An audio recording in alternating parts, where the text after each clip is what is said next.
Hi friends, ఈ వీడియోలో మనం పెరిగిన ఎరువుల ధరల గురించి తెలుసుకుందాం.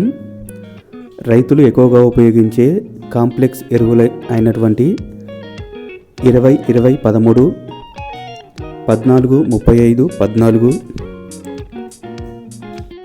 మరియు 24-24-0 ఈ రకాల కాంప్లెక్స్ ఎరువులను ఆయా కంపెనీలు 100 నుంచి 150 రూపాయల వరకు పెంచడం జరిగింది. ఇప్పటికే వ్యవసాయంలో పెట్టుబడి ఖర్చుతో ఇబ్బందులు పడుతున్న రైతులపై ఇది మరింత భారాన్ని మోపనుంది. ఈ కాంప్లెక్స్ ఎరువుల ధరలు పెరగడానికి ముఖ్య కారణం అంతర్జాతీయ మార్కెట్లో డాలర్ యొక్క విలువ పెరగడం. దీనివల్ల ఈ ఎరువులకు సంబంధించిన ప్రధాన ముడి పదార్థమైనటువంటి ఫాస్ఫరిక్ ఆమ్లం యొక్క ధరలు పెరిగాయి. దీంతో ఎరువుల ధరలు పెంచక తప్పదని కంపెనీలు తెలియజేశాయి.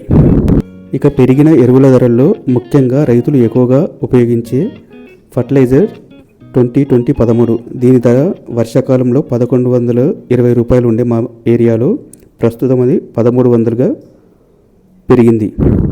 మరొక ముఖ్యమైన ఎరువు అయినటువంటి 14-35-14 దీని ధర ఖరీఫ్ సీజన్లో 1700గా ఉండే ఇది 100 రూపాయలు పెరిగి 1800కు చేరింది.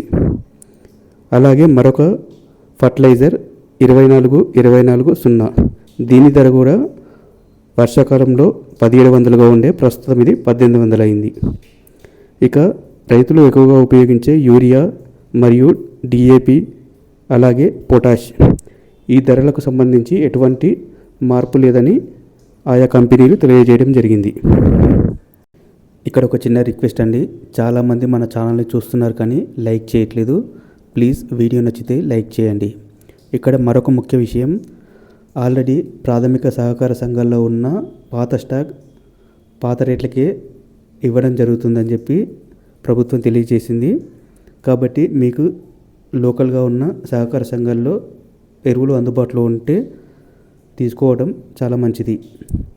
ఈ వీడియో కనుక నచ్చినట్లయితే ప్లీజ్ లైక్ చేయండి, సబ్స్క్రైబ్ చేయండి. ధన్యవాదాలు.